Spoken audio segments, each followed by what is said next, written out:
El siguiente programa no contiene escenas de sexo ni violencia. Para los menores se recomienda la compañía de padres o adultos responsables.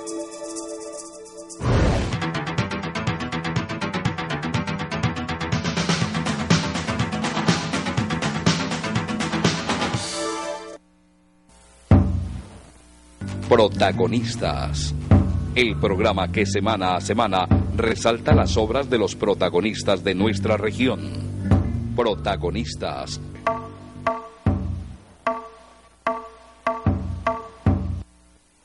Buenas noches, amables televidentes. La Corporación Cívica Daniel Vilar Secano y su programa Protagonistas los saluda una vez más en la sala de su casa, en su lugar de descanso, para traerles una nueva entrevista semanal. Hoy estamos aquí conversando con la abogada Luzbety Jiménez de Borrero. Ella es veedora ciudadana. Quienes siguen nuestros programas en el Canal 2 ya la conocen porque es panelista frecuente nuestra. Y hoy la hemos invitado para conversar de temas de país, de temas de sociedad, de temas de género, de temas de paz y de muchas otras cuitas que ya conversaremos. Buenas noches, doctora Luzbety, y gracias por estar en el programa. Gracias, muchísimas gracias por la invitación. Muy buenas noches y a la televidentes también.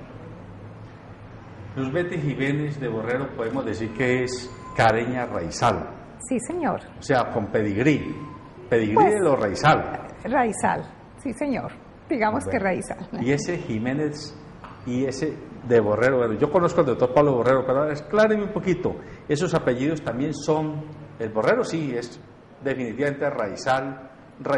¿Y el Jiménez? También es de aquí, del Valle del Cauca. Es muy de la región. Mi mamá también es de aquí, pero es una mezcla.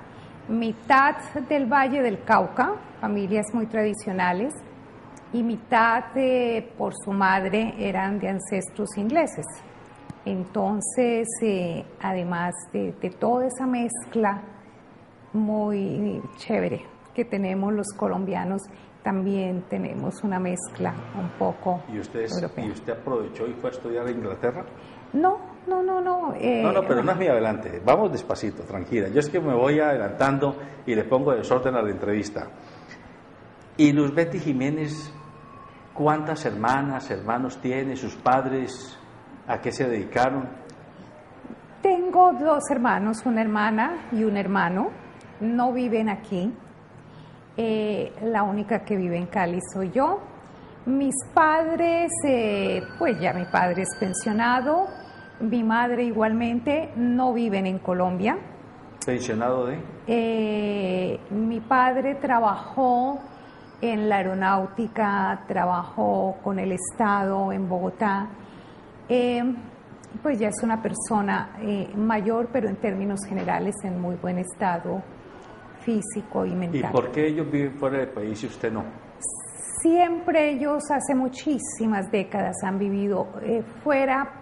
Yo no, porque ingreso a la universidad aquí a Cali, me caso cuando estaba estudiando y nos radicamos con el esposo aquí en Cali, y esa es la razón. Y además, pues se va construyendo toda una existencia aquí en la ciudad, hay raíces.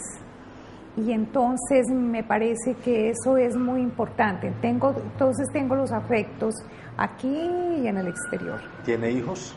No tuvimos hijos, sobrinos. ¿Y el hecho de que ustedes no se hayan ido significa que ambos coincidían en mejor quedarse aquí que salir fuera del país? Sí, nos parece que tenemos que poner un granito de arena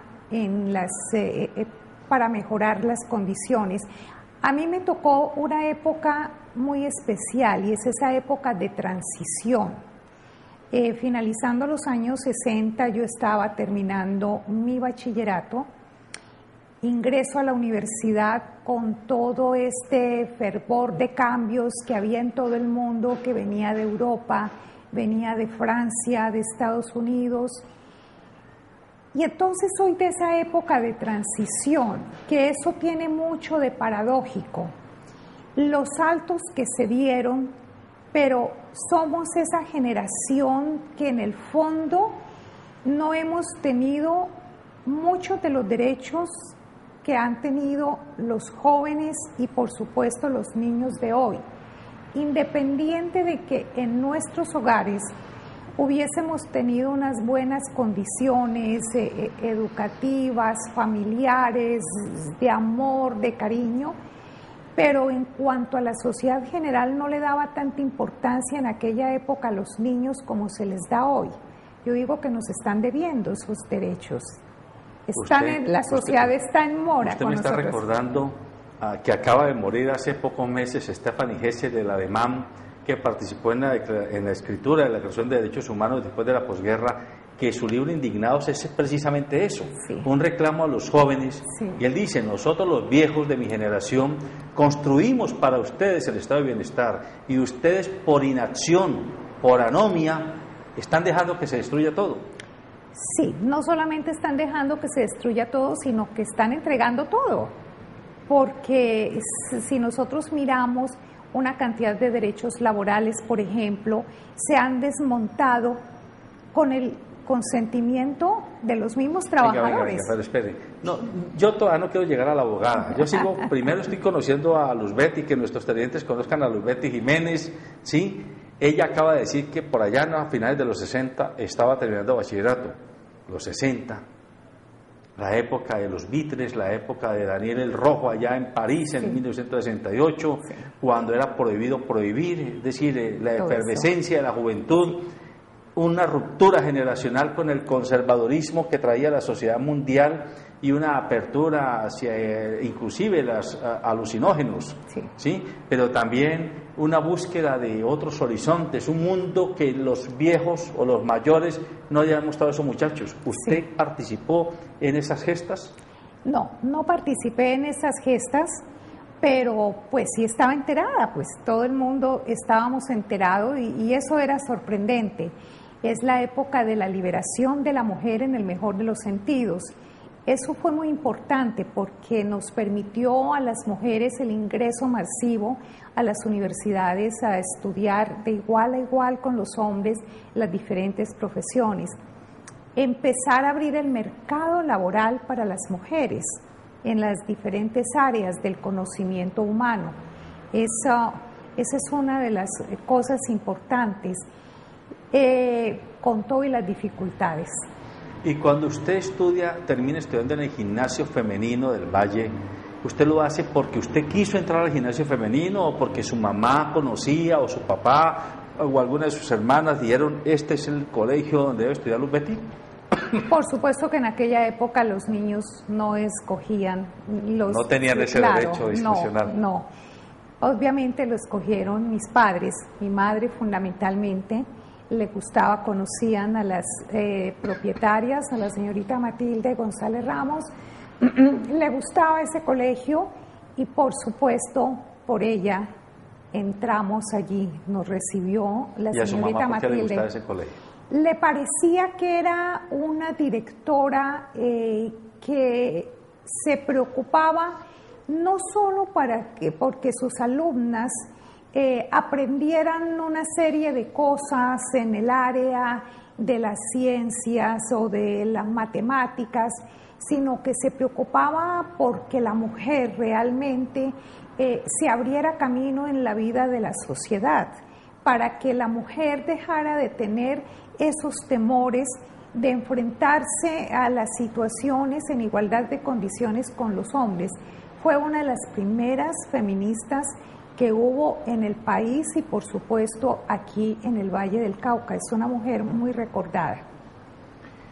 Y cuando usted termina el colegio y toma la decisión, esa sí ya la tomó usted, de dedicarse a estudiar una carrera profesional, ¿por qué derecho? ¿Por qué no estudió administración o medicina, enfermería, alguna otra cosa? Me gustaban dos carreras. Me gustaba la medicina, me gustaba mucho y me sigue gustando el área de investigación, eso me apasiona, y me gustaba el derecho ligado a la política, eso me apasionaba. Quizás el derecho ligado a la política, a ver, Decodifíquemele eso a los televidentes. ¿Qué quiere decir con el derecho ligado a la política? Ligado con el arte del liderazgo en la sociedad, con la posibilidad de orientar, de dirigir, de tener la capacidad de decidir cosas en bienestar de la comunidad en general. Y con esa vena, ¿por qué usted no se lanzó a hacer política activa, política electoral, digámoslo? Porque cuando de ingreso a la universidad, se tiene una idea muy romántica de lo que es la vida en general y de lo que es el ejercicio del derecho. Veíamos a los magistrados como si fueran una especie de dioses y las frustraciones, por decirlo de alguna manera, cuando ya en los últimos semestres empezábamos a ver que la realidad era diferente y se lo comentábamos a los profesores. Y cuando empezábamos a ir a los juzgados a realizar las tareas que nos dejaban los catedráticos, pues igualmente veíamos que una era la teoría y otra era la realidad en el ejercicio profesional. Pero a ver, ¿usted es de qué promoción de derecho?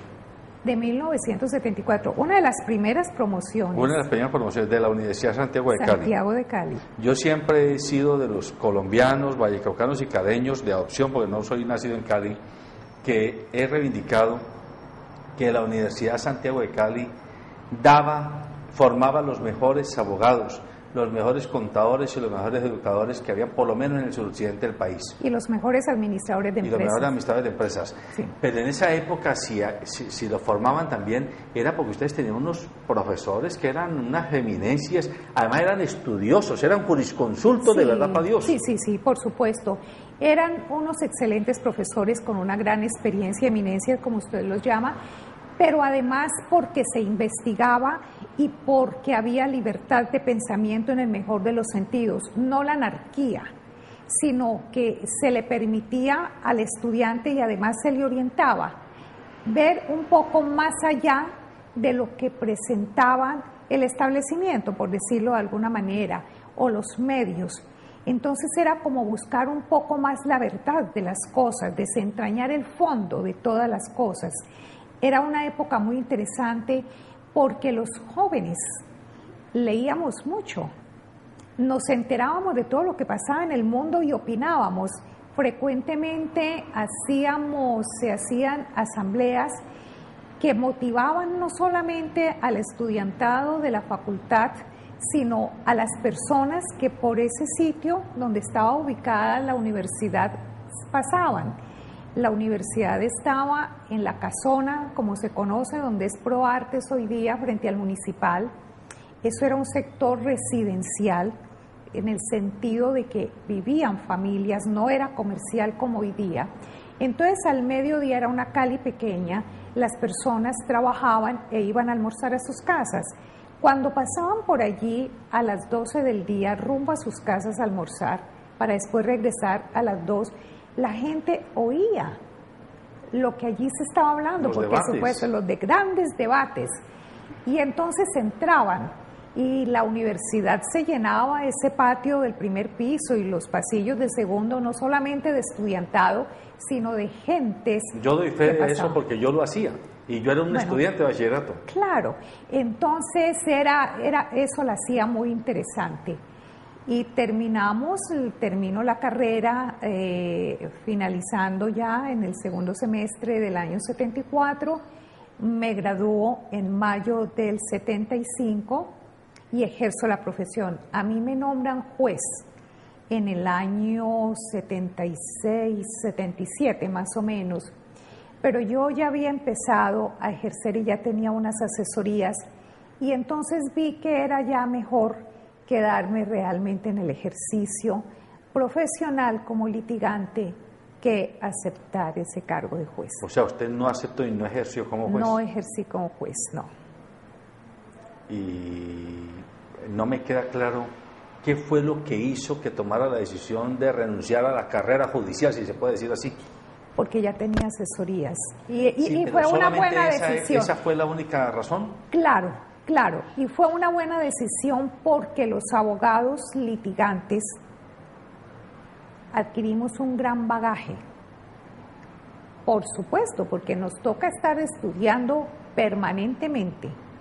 Tenemos que estar súper actualizados, por supuesto, los jueces también, pero tenemos mucha más experiencia los litigantes porque tenemos el derecho de una manera integral. Los jueces, cada uno en su especialidad.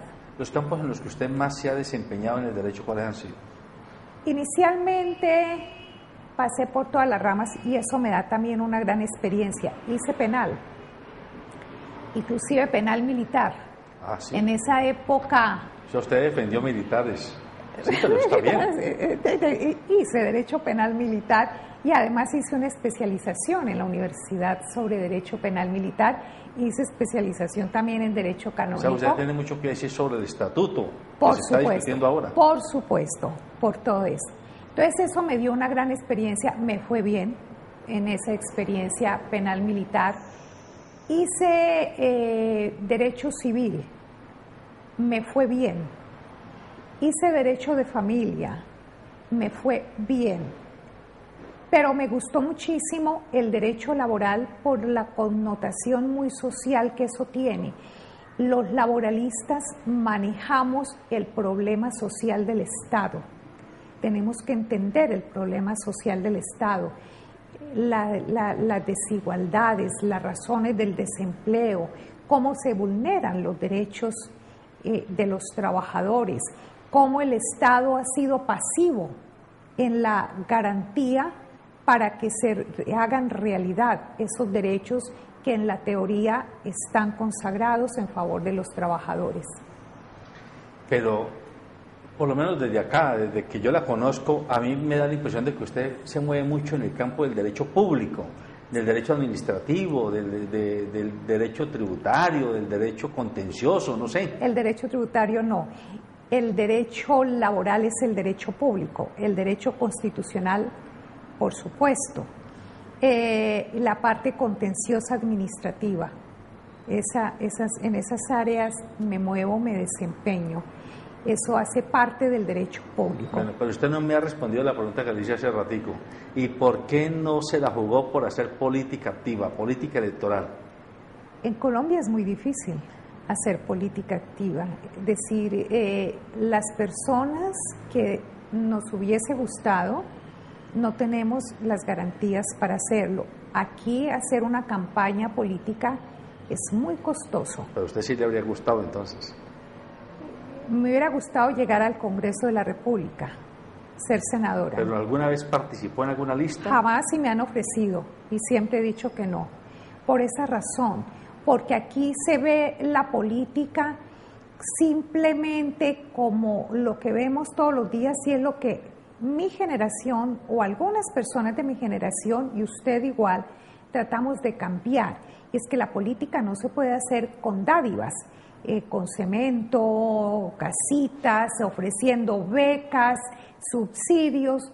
Nos parece que no es así, así se hace. Y hay que tener una maquinaria, y una maquinaria cuesta. Y entonces el elector de estas personas siempre están pendientes, doctor el puestito, doctor el contratista. Y eso no es la política. Yo pienso que sí, usted tiene razón en lo esencial del debate, pero no podemos desconocer que aquí en Colombia personas como Antanas Mocus, sin tener maquinaria, sin tener plata, lograron, por lo menos en su primer momento histórico como gran político distrital allá en Bogotá, jugársela con base en debates, con base en argumentos, propuestas. Porque él estaba en Bogotá, las condiciones de Bogotá muy diferentes a la de Cali. Él estaba vinculado con la Universidad Nacional. Entonces, eso le daba una connotación muy importante en el sentido de que lo hacía muy visible a muchos sectores. Segundo lugar, eso le permitió organizar grupos de trabajo que a su vez fueron organizando unas redes que les permitieron conseguir los recursos y armar toda la infraestructura para una campaña política, diferente a las que se hacen aquí tradicionalmente. Usted no se imagina lo difícil aquí en Cali hacer política, hacer participación ciudadana.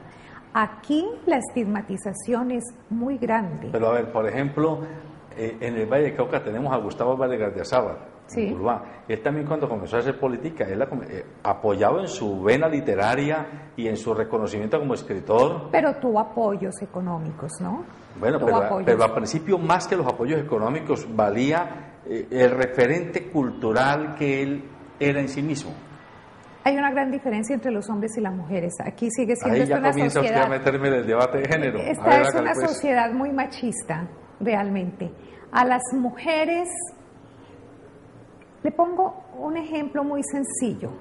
En los medios de comunicación, aquí como que consideran que las mujeres no estamos capacitadas para ser analistas. Entonces, mire usted aquí los medios de comunicación en la ciudad de Cali, ¿cuáles tienen a mujeres haciendo análisis políticos, análisis en materia de paz, análisis económicos? Aquí el machismo es muy grande, aquí consideran que no, aquí llaman a unos señores que siempre son lo mismo, llevan décadas hablando los mismos sobre las mismas cosas. A las mujeres no nos tienen en cuenta para eso. Usted, le agradezco que me ha tenido en cuenta.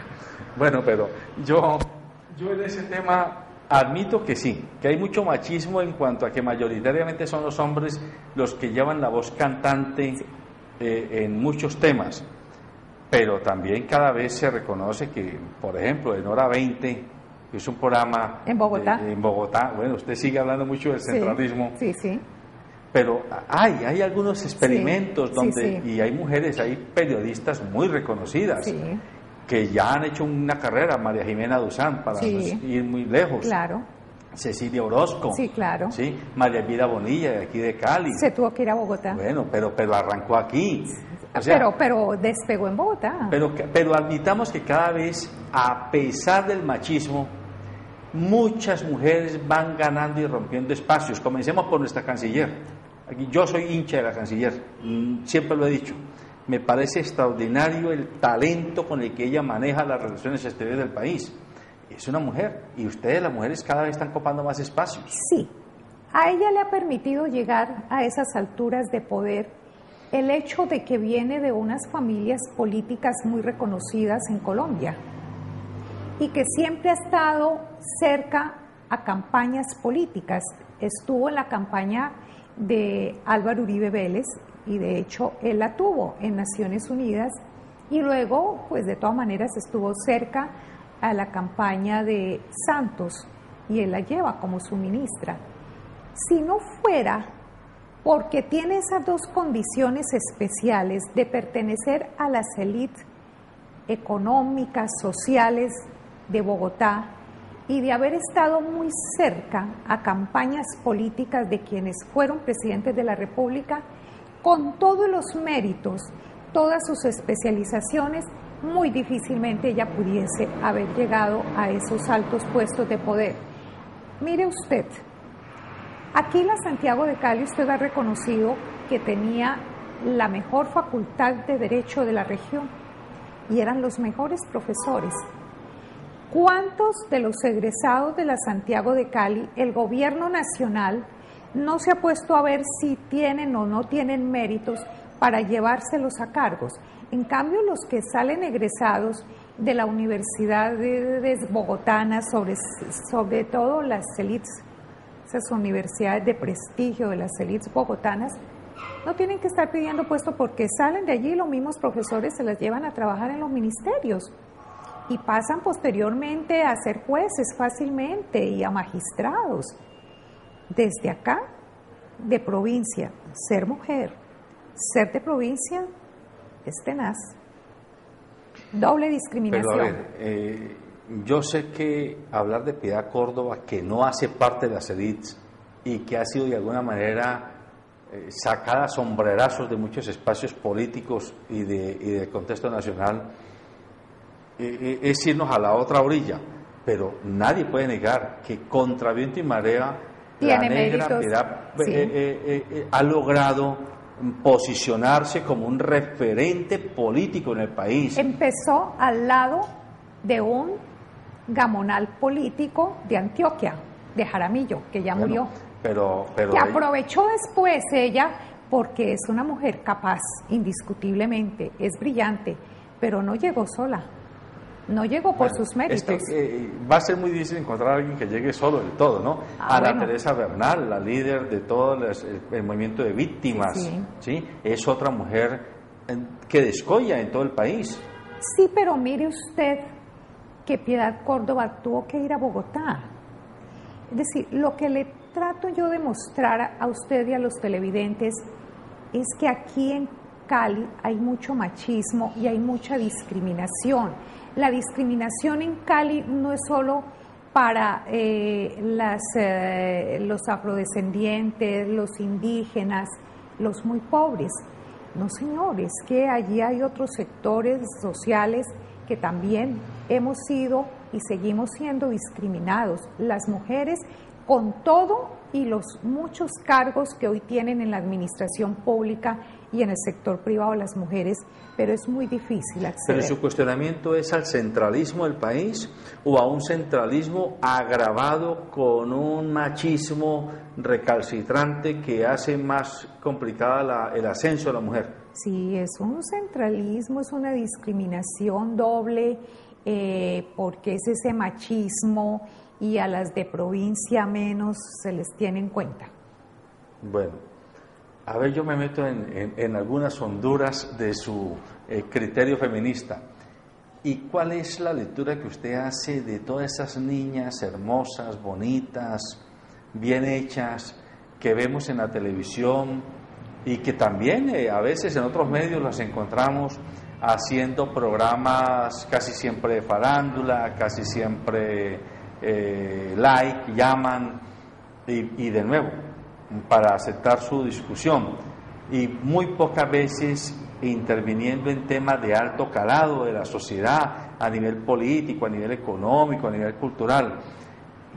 A ver, desde su feminismo, desde su visión feminista de la historia, ¿qué interpretación le da a ese protagonismo de esas mujeres?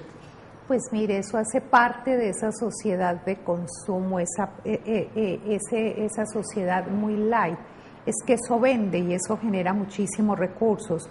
Muchas de estas niñas, sobre todo estas presentadoras de farándula, algunas terminan con los años cansándose de eso, de que las encasillen justamente en esa actividad cuando ellas se sienten capaces de hacer otras cosas en los medios de comunicación, pero no solo farándula.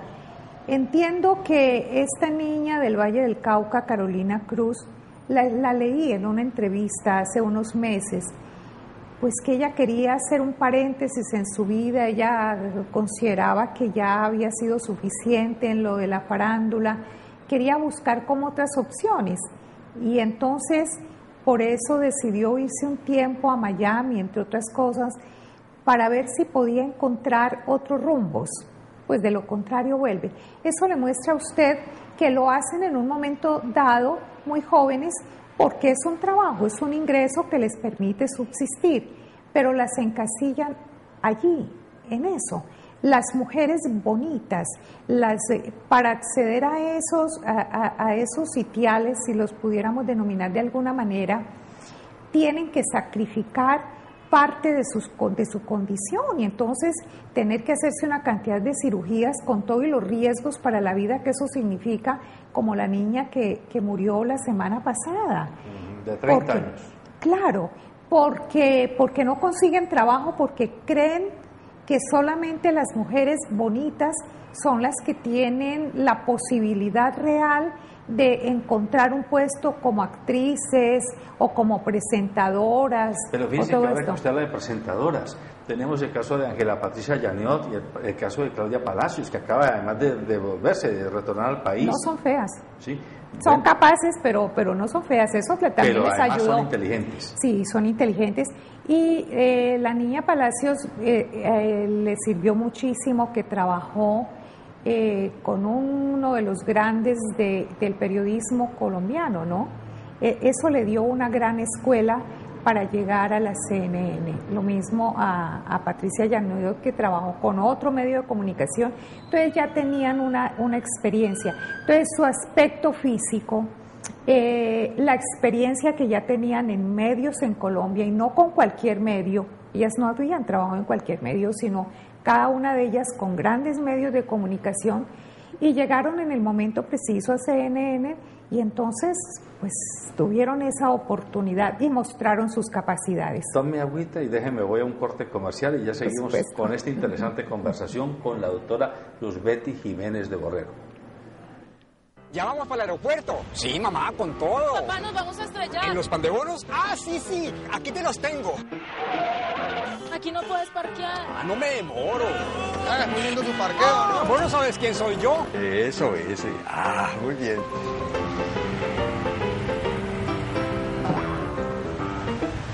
No me digas más. ¿Todo por los antojos de su abuela? No, por parquearte mal. Me va a dejar el avión. ¡Taxi! ¡Taxi!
Este semáforo no lo hago yo, ni todo que fuera. ¡Se te ocurra! Estaba enrosado. Papá. Mira tu rosado. Casi nos mata. Me pillaron otra vez. ¿Cuándo irá a aprender? A ver, doctora Luzbety, y usted en el ejercicio de su profesión, pero más que de su profesión, de su posición como mujer y como dirigente social, ¿se ha encontrado con hombres o inclusive con mujeres que ejerciendo algún tipo de poder la hayan atropellado por su condición y por su posición? Pues de manera visible no, pero por supuesto que cuando se tiene una posición diferente frente a los asuntos de poder, frente a los asuntos de Estado, eso incomoda a quien en ese momento detenta el poder, y eso sí lo he sentido. Y el alcalde anterior, Jorge Iván Ospina. Jorge Iván Ospina, cuando él saca las megaobras que tantos análisis les hicimos, tantas reflexiones para que eso no fuera un fracaso, y el tiempo se encargó de darnos la razón, todo lo que dijimos se está viviendo, con sobrecostos, con atrasos, con obras que no cumplieron el cometido que en ese momento decían. Pues la gente que estaba al lado de él mandó a empapelar la ciudad con unos carteles en contra de Claudio Borrero, también Pablo, aunque la foto de él no la pusieron. Pusieron la foto de Claudio, mi foto, la de Ramiro Varela y la de John Maro Rodríguez, y nunca entendí por qué aparecía ahí la foto de John Maro Rodríguez si él no estaba aquí en forma permanente, pues luchando por esta cosa de las megaobras, haciendo los análisis muy críticos. Y a usted los acusan de ser enemigos de la ciudad. Por supuesto, y nos sacaron esos carteles, pero fue toda la ciudad, en todos los barrios, en todos los sectores. ¿Cuánto le costó eso a quienes hicieron? Y eso le muestra a usted de qué manera actúan y cómo estaban tan preocupados con los argumentos que nosotros estábamos presentando. Y eso le muestra a usted que nunca nos lo decían en forma personal y directa, pero esas eran las maneras que utilizaban, unas maneras muy peligrosas. Inclusive eso se presentó, esa situación, ante derechos humanos. Cualquier cosa nos podía pasar realmente. El alcalde de Cali nunca descalificó esas actuaciones. Y el alcalde de Cali decía que todas las personas que le hacían observaciones críticas eran los enemigos del progreso. Hoy le pregunto al señor Jorge Iván Ospina y a todos sus súbditos que en ese momento, contra viento y marea, pasándose por encima de la legalidad, sacaron las megaobras. ¿Cuál ha sido el progreso de la ciudad de Cali? Si es que en la ciudad de Cali llevamos décadas que los gobernantes hacen obras de cemento. ¿Y cuál ha sido realmente el progreso? Es una ciudad deprimida, una ciudad desde el punto de vista urbanístico muy deteriorada, desde el punto de vista social peor, con un alto índice de desempleo, con la inseguridad, con discriminaciones a todos los niveles. Doctora Lubetti, usted que ha estado cerca como veedora, como vigía de la administración pública desde hace tantos años, a ver, en su balance, denos 2 nombres o 3 de dirigentes, de gobernadores o alcaldes o dirigentes políticos o públicos que sirvan de ejemplo en esta hora medio asiaga que todavía vive la región. Pues mire, como ponerlos de ejemplo, tal vez no, pero ha habido personas que han tratado de hacer cosas. ¿Cuál es el grave problema? No es de si tenemos un nombre para ponerlo de ejemplo en estas horas difíciles. Pero es bueno que las nuevas generaciones sí, conozcan. Pero ¿cuál es la situación que hay? Que en la Constitución del 91 se dice que la democracia es participativa. En la del 86 la democracia era representativa. Y entonces se dieron una serie de garantías, se plasmaron unos derechos en la Constitución para que pudiéramos participar de la vida pública.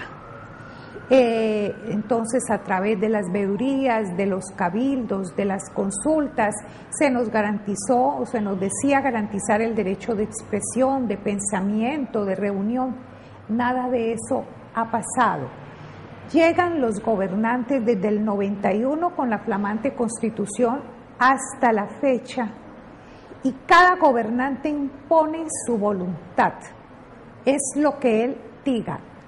Hay de la persona que le diga, un momentito, miremos este otro lado de la moneda porque esto no puede salir tan bien si no tiene en cuenta usted tales o cuales condiciones. Por eso añoran tanto la dirigencia de aquí del Valle del Cauca, de aquí de Cali, los años aquellos cuando se hicieron los Juegos Panamericanos que pudieron transformar la ciudad sin que la gente pudiera protestar, o algunos protestaron con lo que estaban haciendo urbanísticamente, que hoy estamos padeciendo los errores de aquella época, pero que en términos generales no había esa posibilidad de expresarse como hoy tenemos, por lo menos en el papel y en teoría, y es lo que tenemos que hacer valer, que nos tienen que escuchar, que tenemos la posibilidad de pensar diferente y de reflexionar, porque también hacemos parte de esta comunidad caleña.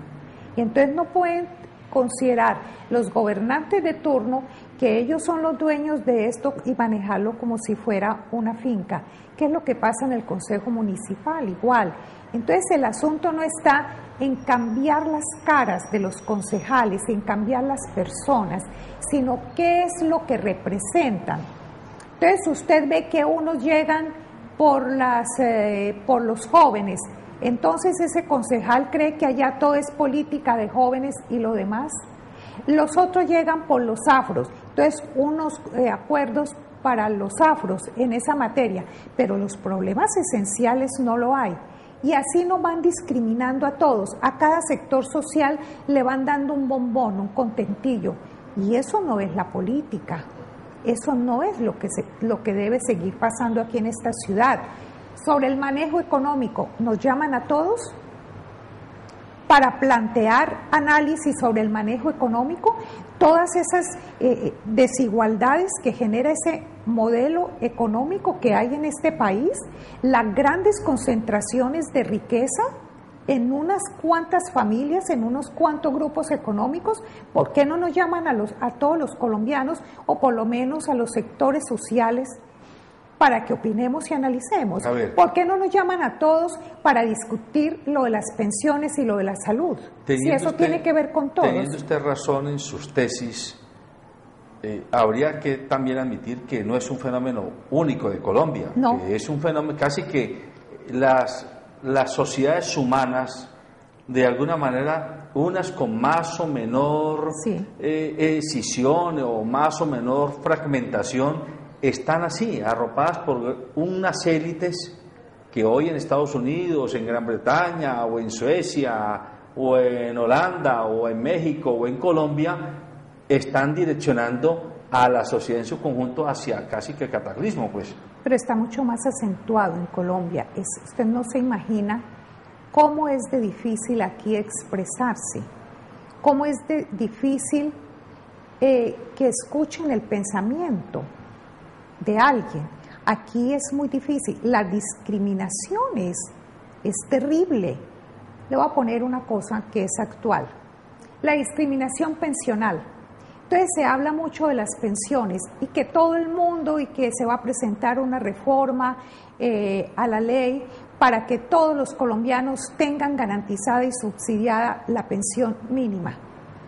Le pregunto a usted y a los televidentes, ¿quién puede sobrevivir con una pensión mínima?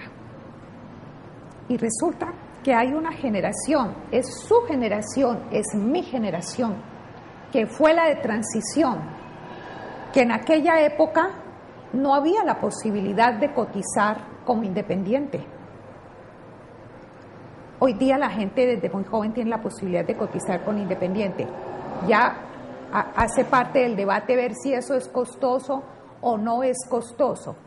De manera que esta generación suya y la mía, al llegar a la edad de pensión, no vamos a tener una buena pensión, una pensión mínima.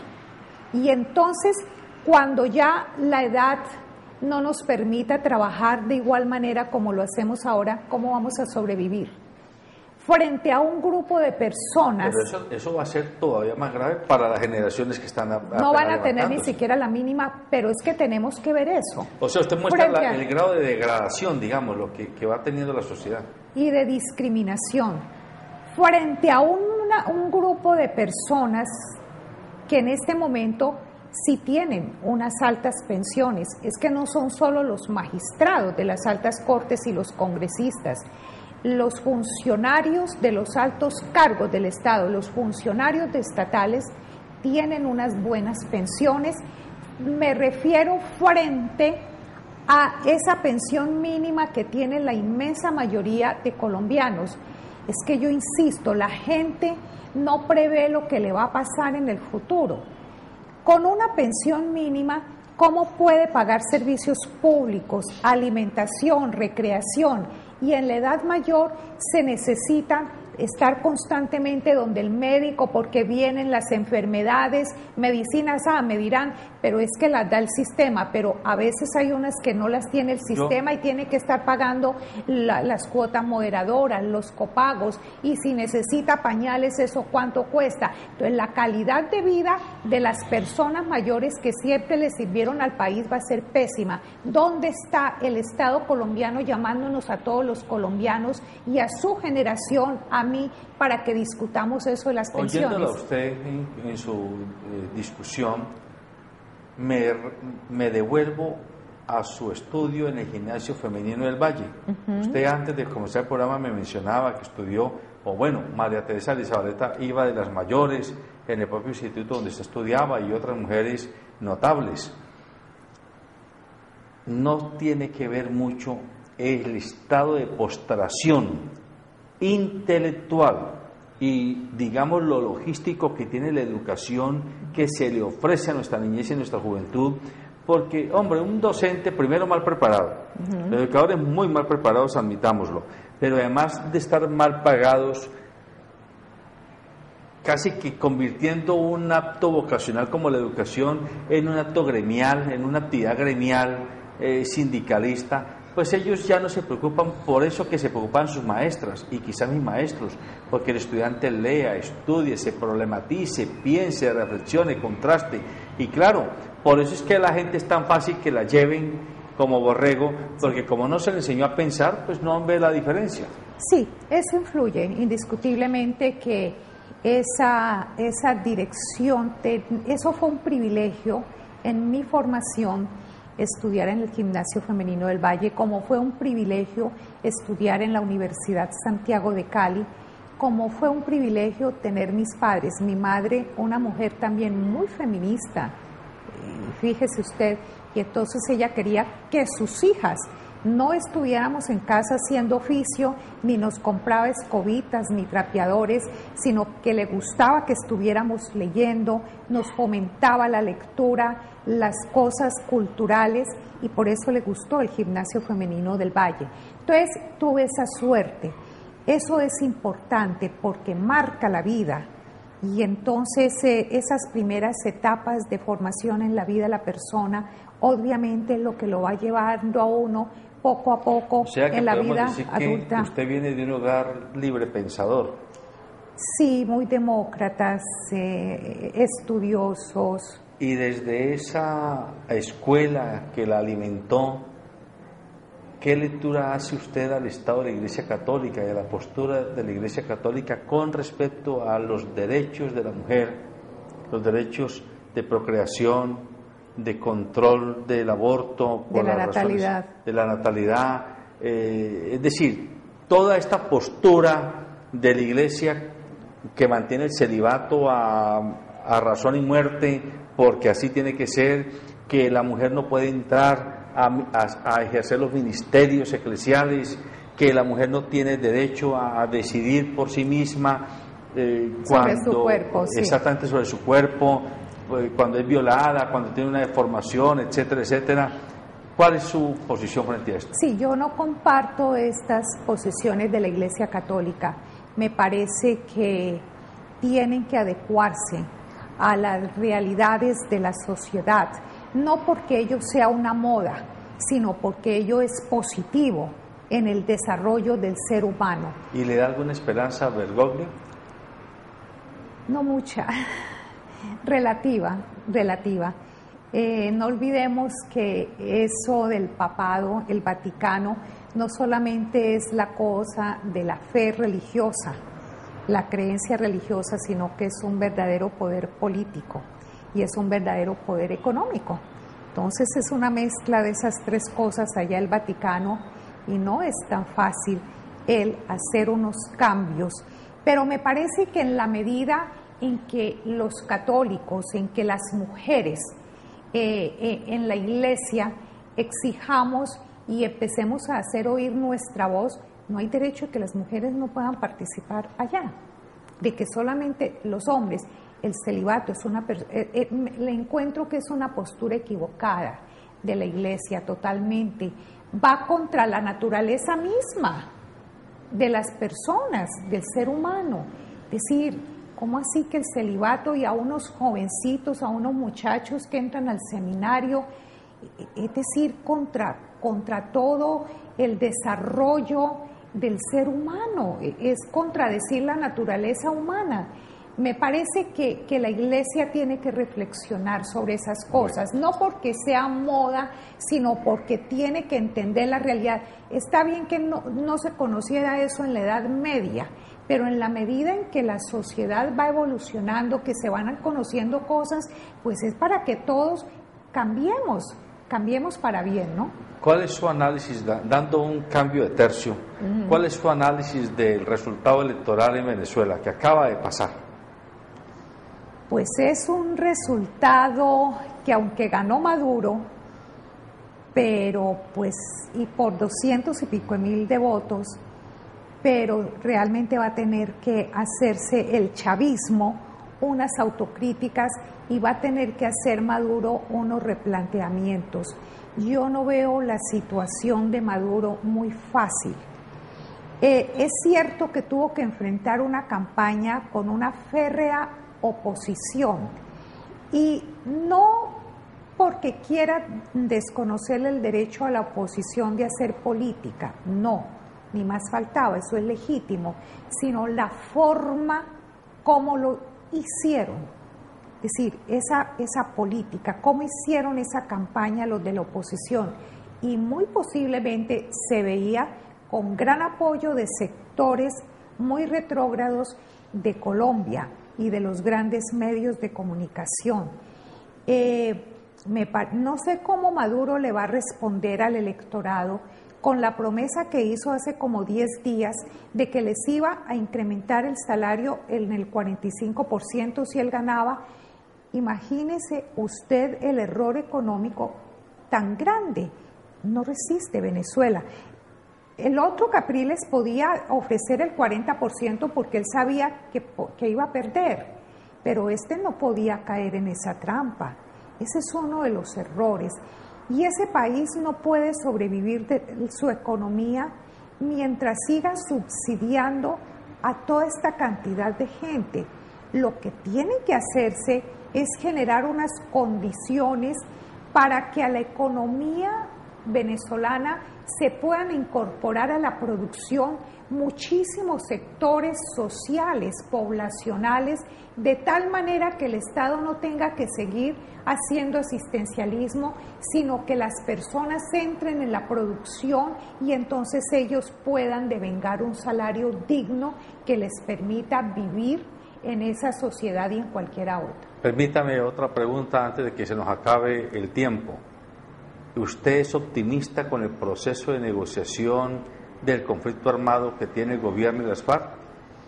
Pues yo soy optimista. Yo le pido a todos los caleños, a los vallecaucanos, a los colombianos que lo seamos, pero no simplemente ser optimistas y quedarnos allí en el pensamiento, en el deseo.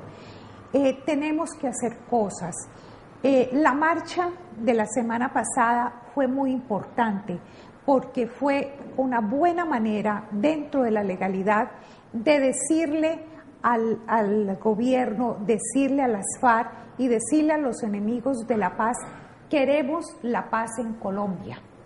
Es que tenemos que hacer la paz. No es posible que se destinen más de 20 billones de pesos de este año para financiar una guerra.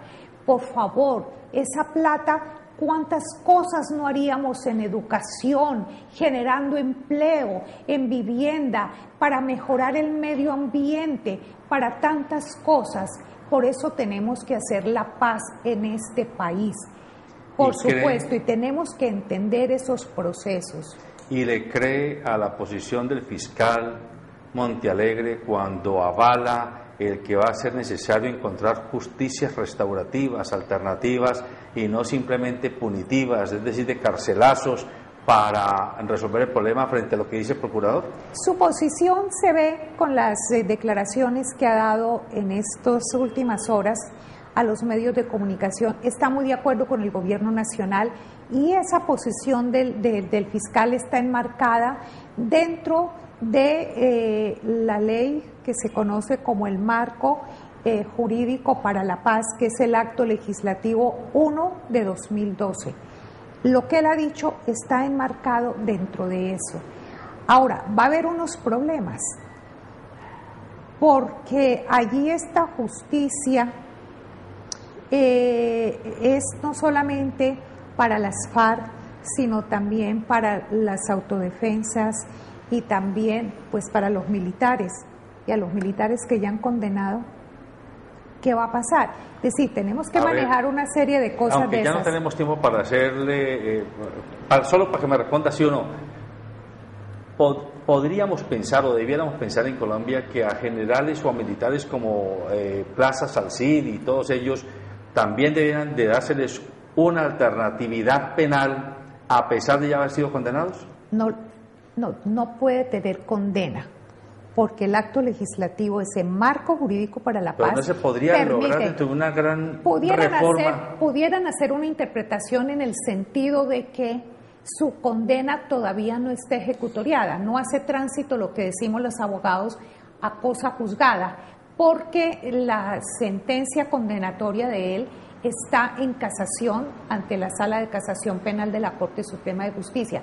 De pronto pudieran hacer una interpretación por ese lado para que la situación del general Plazas ¿Pero usted Vega como estuviera... abogada estaría de acuerdo en que se hicieran ese tipo de planteamientos? Pues es que ya no depende de lo que yo considere, es que nos tenemos que marcar todos dentro de lo que dice la ley, y aquí no solo es la ley en sentido general, sino un acto legislativo, es decir, lo que dice la Constitución, y la Constitución desde julio del año pasado permite eso. Venga, precisamente. en el último minuto, su amiga María Teresa de Zabaleta, aquí en este programa, nos decía que el movimiento político de mujeres que se está montando, y ella nos mencionaba de 300.000 mujeres que están participando en estas actividades, van a parar la guerra y a parir la paz. Usted, frente a esa convocatoria que es el movimiento político de mujeres, ¿cómo se sitúa? No, pues las mujeres somos una parte muy importante en esto para ayudar realmente a parar la guerra. Si le invitan a participar de ese movimiento político de mujeres, ¿pone su nombre pues a disposición? No por el hecho de ser solo mujeres, sino porque me parece que todos, hombres y mujeres, tenemos que participar en esto de construir la paz. Pero ellas y hay tienen que aclarar. Un partido de mujeres, sí, comandado, liderado por mujeres. Sí, y ellos creen que solo las mujeres vamos a lograr eso. No, mire, lo logramos, por eso digo, con los hombres. Esto es una lucha de hombres, mujeres, de personas mayores, de los jóvenes, de todos, de la mano. Pero tenemos que tener en cuenta una cosa, algo diferente son los diálogos. Lo que se está haciendo en este momento son los diálogos por la paz en La Habana, Cuba. Eso no significa la paz per se, es decir, ese es el fin del conflicto, ponerle fin a ese conflicto, a esa guerra tan terrible. Después viene la parte dura, que allí es donde tenemos todos, hombres, mujeres, todas estas generaciones que nos han discriminado, tenemos que hacer oír nuestra voz, porque allí vamos a jugar un papel muy importante. ¿Cómo vamos realmente a hacer esa paz? Es decir, ¿cómo vamos a plasmar en las leyes la construcción de la paz cuando hay tantos intereses particulares que se oponen a ello? Muy bien, amables televidentes, el tiempo se nos acabó. Hemos podido conocer de cerca y en directo la opinión de Luzbety Jiménez de Borrero, abogada, veedora ciudadana, líder social, mujer, líder, feminista, que está convencida de que el papel que las mujeres pueden jugar en la sociedad va más allá de ser mamás, va más allá de ser mantenedoras de hogar, va más allá de ser simplemente mujeres bonitas y adornos fastuosos en las fiestas de los hombres. Ella está demostrando que una mujer inteligente puede ser muy aportativa para la sociedad, y Colombia hoy necesita reconocer y reivindicar el aporte de las mujeres, y necesitamos en Cali en particular llamar a mujeres como Luzbety Jiménez. ¿A dónde? A los colegios, a las universidades, a las juntas de acción comunal, a las iglesias de todas las confesiones. Allí donde hayan grupos organizados, habría que abrirle foros a mujeres como Luzbety Jiménez para que podamos escuchar voces informadas, opiniones informadas que nos ayuden a abrir los ojos para ser protagonistas de nuestra propia historia. Buenas noches. Protagonistas. El programa que semana a semana resalta las obras de los protagonistas de nuestra región. Protagonistas.